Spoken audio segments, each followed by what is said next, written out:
আসসালামু আলাইকুম ওয়া রাহমাতুল্লাহি ওয়া বারাকাতুহু।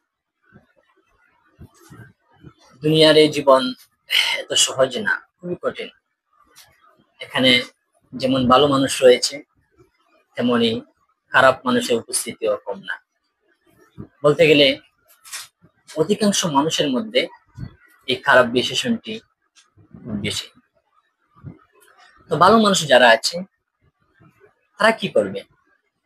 যেহেতু তারা সমাজের মধ্যে চলাফেরা করে, সমাজ নিয়ে তারা চলতে চায়, তো অবশ্যই তাদের চোখে, তাদের সামনে খারাপ মানুষের খারাপ কর্মকাণ্ড অবশ্যই বেশি উঠবে।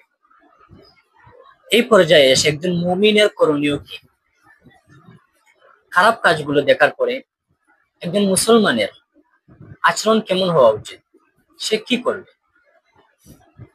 এই দিক এই দিকটিকে যদি আমরা ইসলামের সাচে ফেলে দেখি যে ইসলাম কি বলে।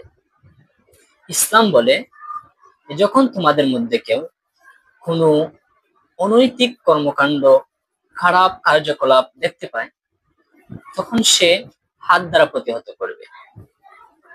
মনে করুন, কোনো পিতা যদি তার সন্তানকে অনৈতিক কোনো কর্মকাণ্ডে লিপ্ত দেখে, তখন ওই পিতার সক্ষমতা রয়েছে, সে হাত দ্বারা তার সন্তানকে বাধা দিতে পারবে। এমনি ভাবে শিক্ষক ছাত্রকে বা উপরে কোনো মানুষ তার অধীনস্থকে খারাপ কর্মকাণ্ড দেখলে সে হাত দ্বারা বাধা দিতে পারে। তো তখন ওই পর্যায়ে ওই ব্যক্তি যার হাত দ্বারা প্রতিহত করার ক্ষমতা রয়েছে, সে হাত দ্বারা প্রতিহত করবে।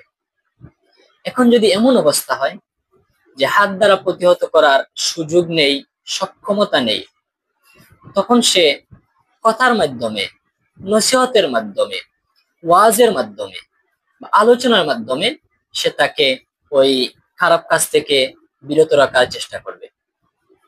এই হলো দ্বিতীয় স্তর।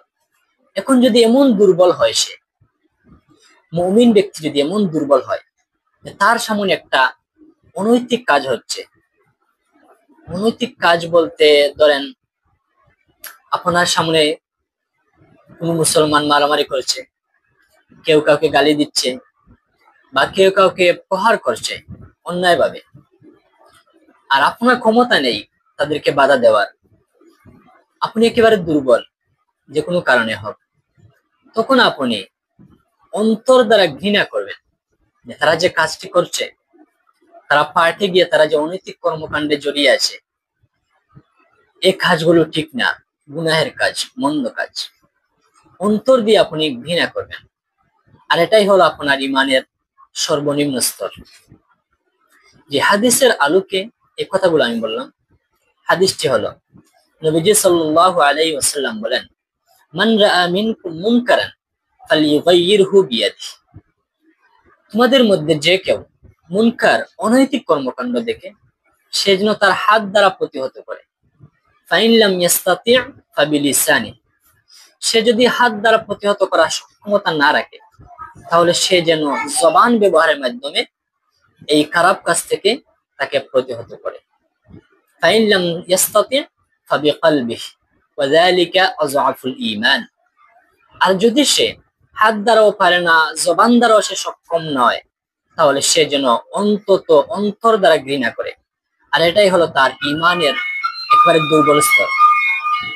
তো প্রিয় ভাই ও বোনেরা, আমরা যখন আমাদের সামনে এরকম কোনো খারাপ কর্মকাণ্ড হতে দেখব, তখন যথাসম্ভব তাকে হাত দ্বারা প্রতিহত করার চেষ্টা করব। এই ক্ষেত্রে যদি আমরা না পারি, দুর্বল হই কোনো কারণে, তাহলে অন্তত পক্ষে আমরা মুখ দ্বারা তাদেরকে বাধা দিব। আর এই মুখ দ্বারা যদি আমরা না পারি, তাহলে আমরা অন্তর দিয়ে ঘৃণা করব। কোন অপরাধকে অন্তর দিয়ে ভালো বলবো না, ভালোবাসবো না, ঘৃণা করব। আল্লাহ তাআলা আমাদেরকে এই অনৈতিক কর্মকাণ্ড থেকে আমাদের সবাইকে হেফাজত করুন। আর আরেকটি কথা, এই যে আমরা উম্মতে মুহাম্মাদী, আমাদের শ্রেষ্ঠত্ব এই জায়গায় যে আমরা কি করব, আমরা মানুষদেরকে সৎ কাজের আদেশ দিব, অসৎ কাজ থেকে নিষেধ করব। আল্লাহ তাআলা বলেছেন, কুনতুম খায়রা উম্মাতিন উখরিজাত লিন-নাস তা'মুরুনা বিল মা'রুফ ওয়া তানহাউনা আনিল মুনকার। তোমরাই হলে শ্রেষ্ঠ জাতি, আর এই শ্রেষ্ঠত্ব হওয়ার কারণ হলো তোমরা কি করো, মানুষকে সৎ কাজের আদেশ দাও, অসৎ কাজ থেকে নিষেধ করো। তো যতক্ষণ আমরা এই কাজ করব ততক্ষণই যেন আমরা শ্রেষ্ঠ জাতি, শ্রেষ্ঠ উম্মত। আল্লাহ তাআলা আমাদেরকে শ্রেষ্ঠ উম্মত হওয়ার তৌফিক দান করুন। ওয়া আখিরু দাওয়ানা আলহামদুলিল্লাহি রাব্বিল আলামিন।